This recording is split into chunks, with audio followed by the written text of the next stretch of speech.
representar un insumo para poder tomar una decisión. Pero para que esto sea definitorio en pro de captar votos, señalan los analistas, el debate no debe centrarse en atacar al pasado de un candidato o sus coidearios, sino en defender sus soluciones a los 5 temas planteados. Ellos ya deben tener, por ejemplo, una idea de cómo van a organizar el presupuesto del Estado, cuáles van a ser las políticas públicas a aplicar. Pero ¿qué pasa con el electorado joven? Captar a este segmento de los votantes ha sido una prioridad para los candidatos, que se vio reflejado en el uso de redes sociales. Los candidatos deben priorizar el debate o las redes sociales. Rebeca Morla indica que ambas. Lo que se habla en el debate va a seguir generando conversación a través de todas las plataformas que ahora tenemos, los días posteriores a eso, y ahí es donde se va a ver definitivamente quién obtiene mejores resultados. Creo yo que son factores que se van sumando. Ya al momento de votar, el electorado podrá contar con todos estos factores, con todos estos insumos. Para los analistas, el debate va a ser significativo en la medida en que la ciudadanía se involucre en este proceso y aproveche este insumo para ejercer su voto de manera consciente e informada. Y de exigirles a los candidatos las respuestas que no nos están dando todavía, pero que nos las deben de dar para poder decidir nuestro voto. Los analistas afirman que el formato del debate y el rol que juega la moderadora también son claves para aprovechar al máximo esta cita entre dos presidenciables, hecho que no ocurre desde 1984, cuando debatieron Rodrigo Borja y León Febres Cordero. Luis Alfredo Zúñiga, 24 horas. El Consejo Nacional Electoral prepara planes de contingencia ante las afectaciones que han sufrido varios recintos electorales debido a la etapa invernal. Luis Alfredo Zúñiga informa. Al menos 60 recintos electorales en la región costa presentan afectaciones debido a las fuertes lluvias propias de la etapa invernal. La presidenta del Consejo Nacional Electoral, Diana Tamaint, realizó esta semana un periplo por las provincias de Manabí, Los Ríos, El Oro y Santa Elena, con la finalidad de evaluar los daños y definir, de ser necesario, nuevos recintos electorales antes del 11 de abril, día de los comicios. Los recorridos continúan y se avanza en planes de contingencia.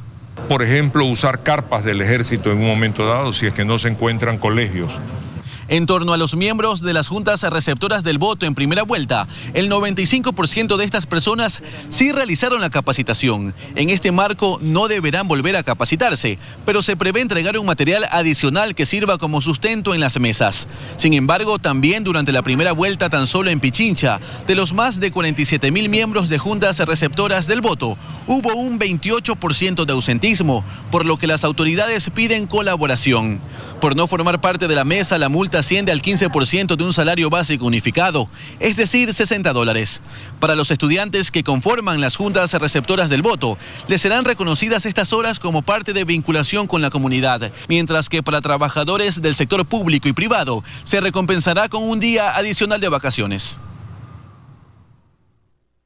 Y este domingo iniciará la impresión de la papeleta para la segunda vuelta. El Instituto Geográfico Militar tiene previsto imprimir 13.1 millones de papeletas. Paul Cuello informa.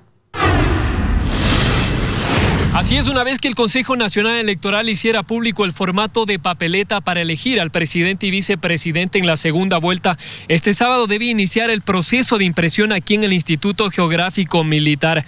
No obstante, según nos han informado los encargados del proceso, aún no inicia debido a que los operadores continúan revisando el tema de diseño y gráfica, y que lo más seguro es que la impresión empiece este domingo, porque hasta el 26 de marzo deben enviar las papeletas al exterior.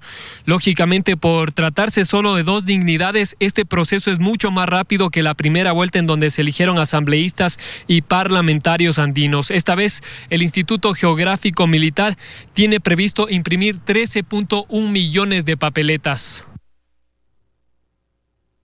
Y el candidato Andrés Arauz visitó este sábado la Flor de Bastión en Guayaquil y conversó con varias familias quienes le manifestaron su situación por la pandemia del coronavirus. Arauz recalcó en este sector que de llegar a Carondelet entregará el bono emergente de $1.000 a 1 millón de familias durante la primera semana de su gobierno. El candidato de UNES aseguró también que este recurso sigue las recomendaciones del Sistema de Naciones Unidas y también de CEPAL. Mientras el candidato Guillermo Lasso no realizó recorridos, únicamente mantuvo contacto con la ciudadanía a través de las redes sociales y se prepara con su equipo para el trabajo, precisamente para el debate de este domingo.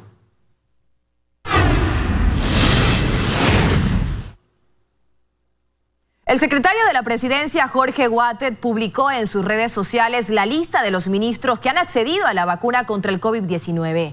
Estos ministros son el ministro de Economía, Mauricio Pozo, de Energía, René Ortiz, de Defensa, Osvaldo Jarrín, de Vivienda, Julio Recalde, y de Turismo, Rosa Prado. Además, constan en la lista los 2 exministros de Salud, Juan Carlos Ceballos y también Rodolfo Farfán. Estos se suman a los 10 funcionarios que trabajan en el entorno del presidente Lenín Moreno y que fueron anunciados el viernes, entre ellos la primera dama Rocío de Moreno. Amigos, retomamos la información. Con un presupuesto referencial que bordea los $700.000, la prefectura de La Suay declaró la emergencia vial en la provincia. La medida adoptada permitirá movilizar recursos operativos y económicos a los lugares más golpeados por el invierno.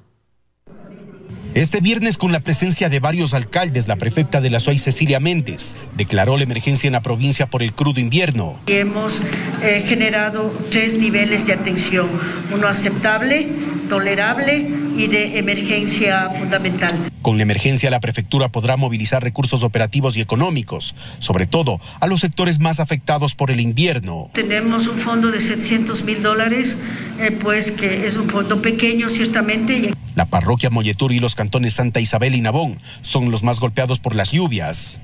Nos ha arrasado puentes, nos ha arrasado vías, algunos sectores agrícolas. Tenemos alrededor de 100 deslizamientos entre medianos y pequeños. Además de eso, tenemos alrededor de 10 viviendas en diferentes espacios que corren peligro ya de colapsar. Algunas de ellas, por lo menos 2, han colapsado ya. La vialidad con las constantes lluvias ha quedado gravemente deteriorada. Está afectada en 397.3 kilómetros de vías productivas, lo que corresponde al 49% de las mismas. En Cuenca, Iván Rodríguez, 24 horas.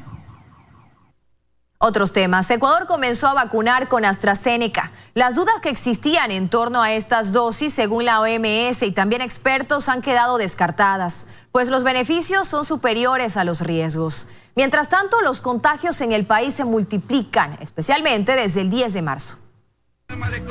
Inicialmente, el aumento de contagios de COVID-19 tras el feriado y la primera vuelta electoral no fue tan impactante como se preveía, pero esa tendencia comenzó a cambiar.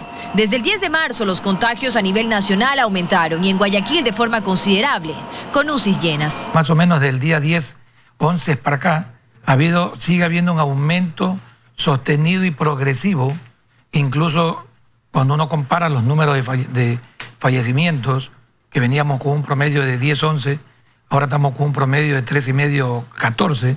Las autoridades creen que los ciudadanos se han relajado con la sensación de que está cerca de terminar la pandemia tras la llegada de la vacuna. Y creo que se ha aflojado un poco el control, la prueba diagnóstica, la búsqueda de casos. Y si bien el proceso de vacunación avanza bastante lento, la salida es esa.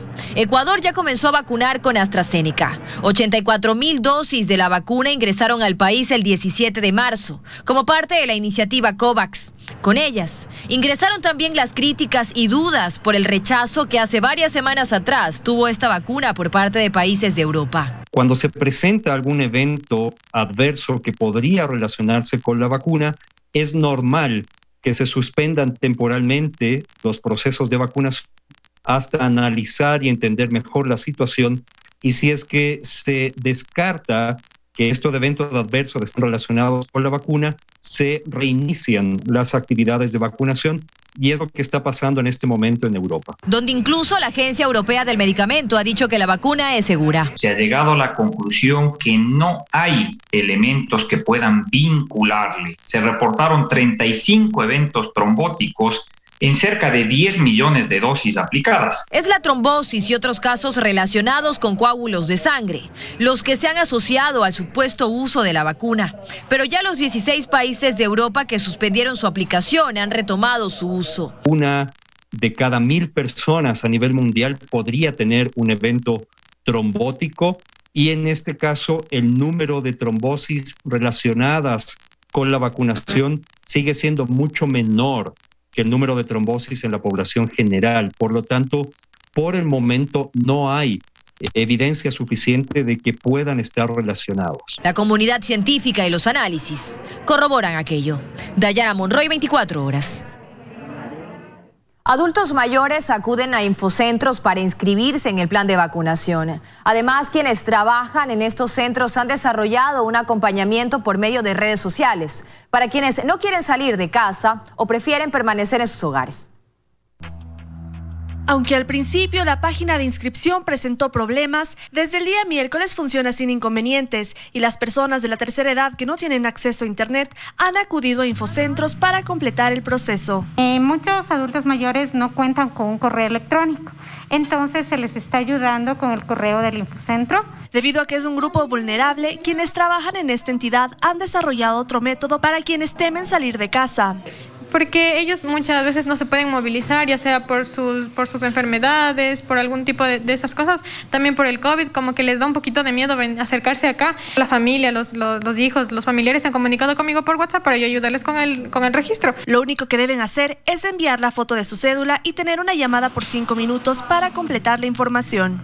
Y ellos, los familiares, solo vienen a retirar las impresiones de ya el registro. Él es Alfonso Díaz, de 78 años. Él intentó varias veces en su domicilio, pero no lo logró. Nosotros hemos tratado muchas veces de informarnos en la página, pero no sale.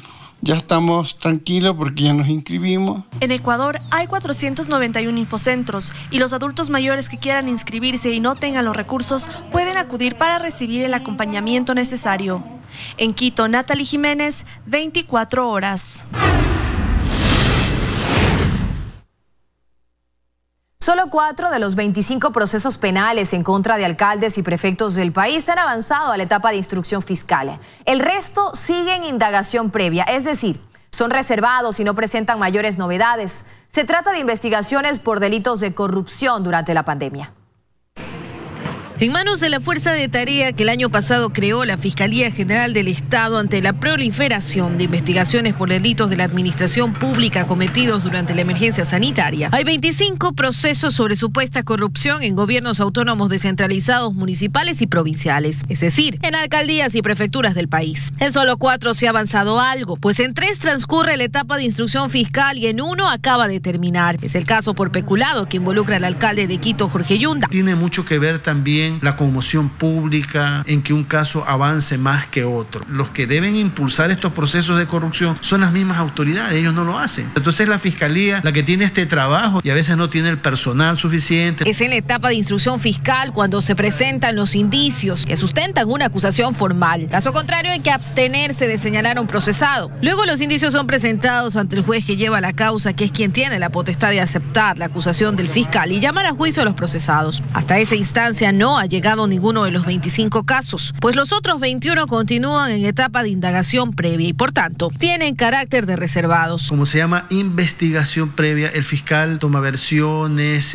ordena peritajes, pide documentos y es una etapa filtro. Los presuntos delitos que involucran a prefectos y alcaldes tienen fuero de corte provincial, lo que significa que el proceso penal desde la primera instancia se tiene que llevar ante la corte provincial de cada localidad, aunque esto no los debería retrasar. Lo único que hace es trasladar a un juez especial una investigación y una averiguación judicial. Entre los casos en instrucción fiscal, además del de peculado por la compra de pruebas rápidas para coronavirus que involucra a Jorge Yunda, están 2 de tráfico de influencias en los municipios de Guamote, provincia de Chimborazo, y Montecristi, provincia de Manabí. Al alcalde de Guamote, Delfín Quispe, se lo procesa por haber favorecido a un proveedor con más de $96.000 en la compra de insumos médicos. Y a Washington Arteaga, alcalde de Montecristi, por irregularidades en 2 contratos también en compra de insumos médicos para combatir el COVID. Entre los que siguen en reserva, en cambio, está el caso del gobierno provincial de Chimborazo. El prefecto Juan Pablo Cruz es investigado por 2 contratos de más de $350.000 para consultorías de fortalecimiento de imagen y publicidad en plena pandemia. Luisa María Heredia, 24 horas.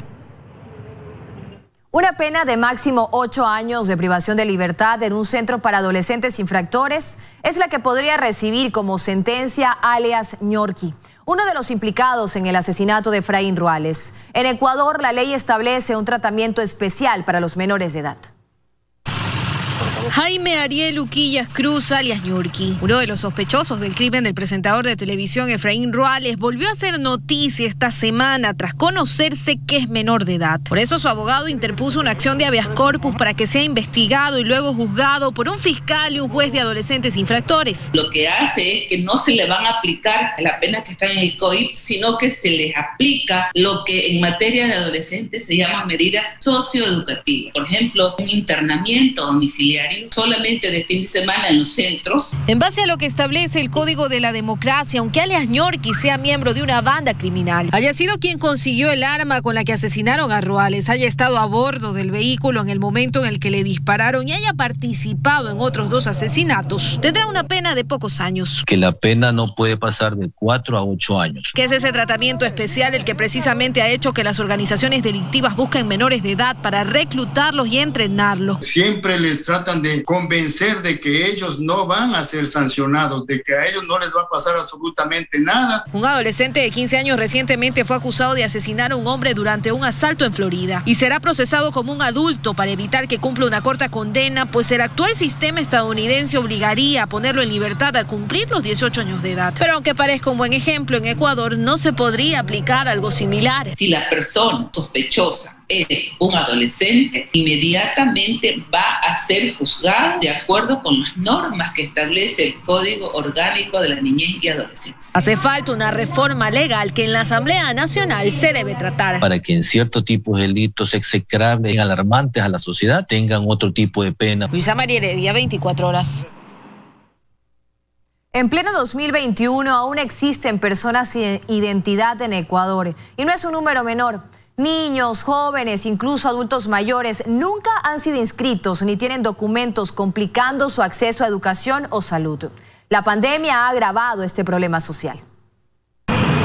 2021. Se habla de agilitar trámites, digitalizar documentos, incluso la cédula. Parece increíble pensar que aún hoy existen en Ecuador personas sin identidad, invisibles ante el sistema. Margarita es una de ellas. A sus 73 años nunca ha tenido documento alguno. Yo no estoy inscrita pues para que ellas saquen sus papeles. Yo nunca voto yo.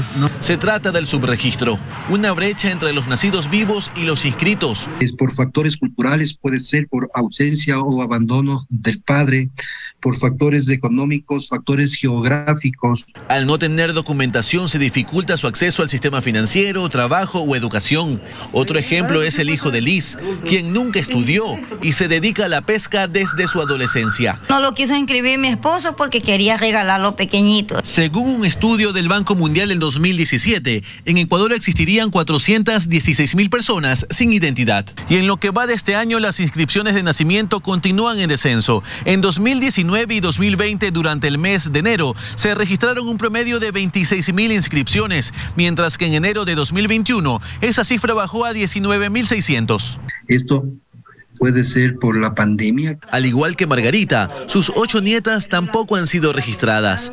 4 de ellas ya tienen hijos. Sobra decir que tampoco las han registrado. El trámite de inscripción es gratis hasta los 18 años. El problema está en que la mayoría de estas personas, cuando deciden inscribirse, lo hacen de adultos y el trámite ya ha cambiado. Tienen que tener un abogado patrocinador. En este marco, el registro civil prevé realizar convenios con universidades para que sus consultorios jurídicos se encarguen de manera gratuita del proceso. Tan solo en el sector de Sociovivienda 2, en el noroeste de Guayaquil, viven Margarita, sus nietas, Liz, su hijo y muchos casos más. Ellos están a la espera de una solución pronta, pues no tienen recursos para seguir el trámite legal por su propia cuenta. Yo quiero tener mis papeles, nada más. En Guayaquil, Luis Alfredo Zúñiga, 24 horas. Personal de la Unidad Nacional Especial Antidrogas decomisó dentro de un cabezal en el puerto marítimo de Guayaquil 2 toneladas de cocaína. El alcaloide se encontraba en sacos de yute en la parte posterior de la cabina del vehículo. En el operativo denominado Gran Impacto 20 también se detuvieron a 3 personas que iban de acompañantes en el automotor. Amigos, gracias por continuar informándose con nosotros. Retomamos la información. Hace poco más de un año, las playas en Ecuador cerraron como parte del confinamiento derivado de la pandemia. Hoy, aunque con restricciones, los balnearios han abierto sus puertas al público. Sin embargo, la afectación que eso generó fue grave y aún se siente. Ha transcurrido más de un año y los efectos de la pandemia al turismo están lejos de ser algo del pasado. En balnearios como el de Salinas, por ejemplo, hoy ya se divisan personas, pero en marzo y abril de 2020, otra era la historia y trajo consecuencias. En 2019, un promedio aproximado de 200.000 turistas. 2020, tal vez con carnaval llegamos a 40.000. Los dueños de restaurantes recuerdan bien los meses de marzo y abril del año pasado. Muchos no sobrevivieron y quienes sí, relatan lo duro que fue. 100% cerrado 4 meses. De ahí nosotros teníamos que esperar unos 10 clientes en el día y eran muchos, nos falta bastante para llegar a la normalidad. En la provincia de Santa Elena la afectación fue grave, en pérdida de dinero y plazas de empleo. El 60% de empleados, realmente hemos nosotros caído siquiera un 80% en ingresos. A nivel nacional en 2019, el sector turístico generó más de 5.580 millones de dólares, 5% más que en 2018. Sin embargo, en 2020, con la pandemia, esa cifra descendió a 2.770 millones, es decir, 50.6% menos que el año anterior. El rubro más afectado es operaciones de turismo, agencias de viaje, que está paralizado por un 75%, hotelería un 60%, 58%, gastronomía en un 45%. Los hoteleros ratifican estas cifras. En diciembre ya se abrieron las puertas, pero en todo el hotel, teniendo 47 habitaciones, tuvimos solamente 2 personas. En este momento estamos con una ocupación Guayaquil de un 40% aproximadamente. Azuay estaba 4, 7 y 10% mensual. Quito no llega al 20%. Abril y mayo de 2020 fueron los meses más críticos, con pérdidas superiores al 80%. Desde entonces a la fecha, se han perdido más de 50.000 empleos plenos. Los representantes de este sector concuerdan que es necesario que desde el Ministerio del Ramo se promuevan acciones. No podemos reactivarnos si se nos siguen cobrando impuestos. Necesitamos una reactivación publicitaria. Quienes viven del turismo señalan que recuperarse a los niveles prepandemia tomará años. Luis Alfredo Zúñiga, 24 horas. Más de 250.000 estudiantes a nivel nacional se sumaron al simulacro virtual obligatorio para rendir el examen de acceso a la educación superior, que se realizará este miércoles. Este sábado, 266.320 estudiantes de recién graduados del colegio a nivel nacional se unieron al simulacro virtual obligatorio para rendir el examen de acceso a la educación superior el próximo miércoles. Si no ejecutan el simulacro, no podrán rendir el examen, y esto quiere decir que no podrían, participar del proceso de acceso a la educación superior. Este examen, que se realizaba de forma presencial en varios establecimientos educativos del país, por la pandemia la CENESID creó una plataforma para que los estudiantes lo hagan de forma virtual. Prueben los equipos que van a ocupar el día del examen, validen que tengan el aplicativo, prueben la cámara, esté todo puesto a punto para el día del examen no tener ningún inconveniente. La plataforma cuenta con diferentes medidas de seguridad para asegurar la identificación de la persona que no reciba ayuda externa, así como otros mecanismos para evitar intentos de copia. Y en el caso de hacerlo, el chico tendría una nota de 0, el chico o la chica, y no podría participar del proceso de acceso a la educación superior de este periodo. La entidad ha identificado además que 12.190 estudiantes no cuentan con el servicio de internet o un dispositivo electrónico. Ellos rendirán la evaluación en una sede asignada por la CENESID, la misma que contará con todas las medidas de bioseguridad. Después de que rindan el examen, se evaluarán a los mejores puntuados para que obtengan un cupo al periodo de abril y junio en cualquier universidad o instituto público del país. En Quito, Paul Coello, 24 horas. El Hospital Alfredo Poulson de Guayaquil, que daba atención exclusiva ginecobstetra, cerró de manera provisional. Esta casa de salud se transformará en un centro de especialidades. El viernes 19 de marzo fue el último día de funcionamiento del Hospital Alfredo G. Poulson, que regenta la Junta de Beneficencia de Guayaquil, al menos de manera temporal. Esta casa de salud detuvo sus actividades como estaba previsto, para comenzar una readecuación y pasar de brindar atención exclusiva ginecobstetra a transformarse en un centro de especialidades. Este nosocomio, ubicado en el norte de la ciudad, fue inaugurado en agosto de 2016, en reemplazo de la antigua maternidad de Enrique Sotomayor. Mayor, donde hoy funciona el Hospital Bicentenario. Tras la pandemia se ha visto una reducción significativa de pacientes, de ahí que se decidió empezar una readecuación física y tecnológica. Para atender casos de alta complejidad, se prevé ampliar el número de camas en unidades de cuidados intensivos y se incrementará a 16 los quirófanos. La paralización de actividades se extenderá por 8 meses, según lo previsto.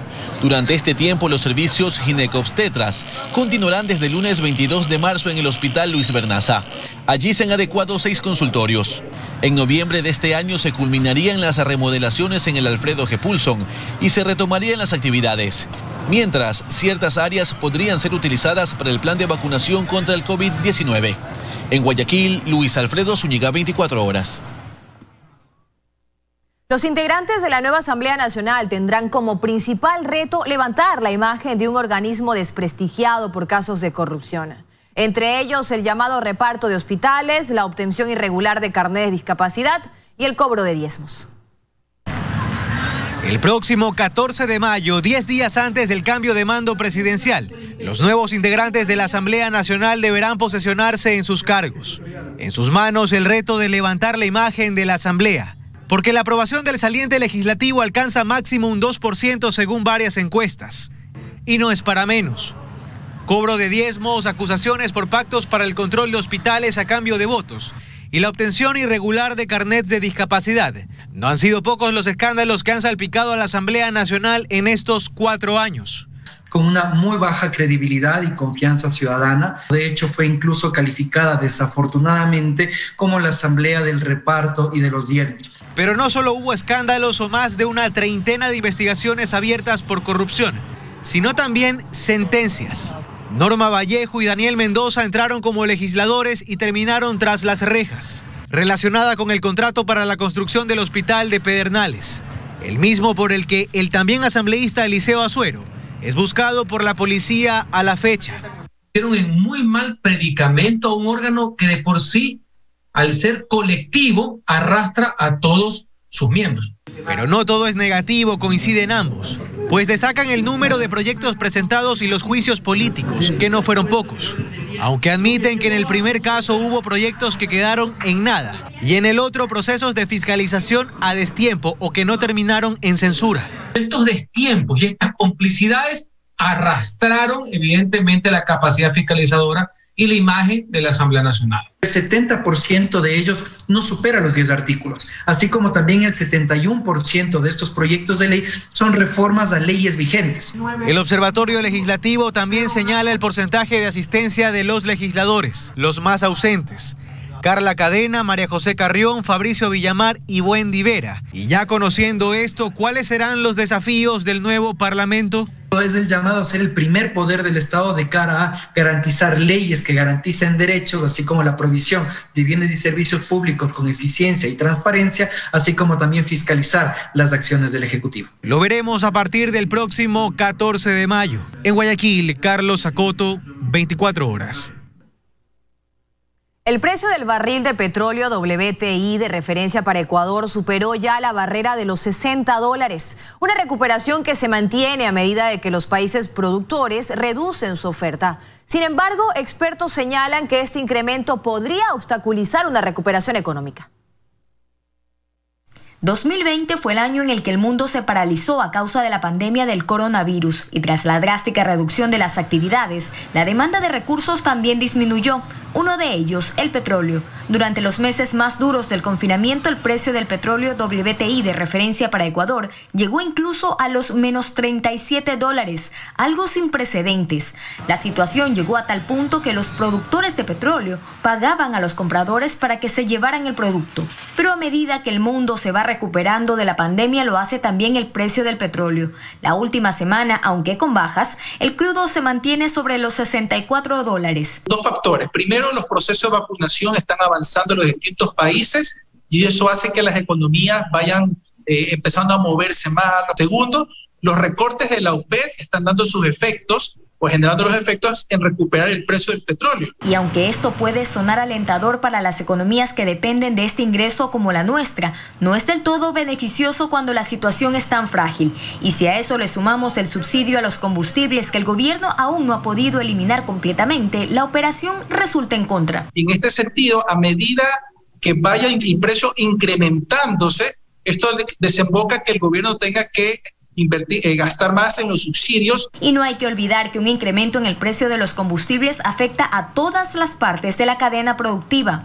Según datos del Banco Central del Ecuador, durante el 2020 se destinaron $525 millones para subsidiar los combustibles importados. Desde el 11 de julio pasado, los precios de las gasolinas Extra y Ecopaís y del diésel están regulados a través de un sistema de bandas. El mecanismo permite que los precios puedan subir o bajar hasta un 5% del valor registrado el mes anterior. Joana Ramos, 24 horas.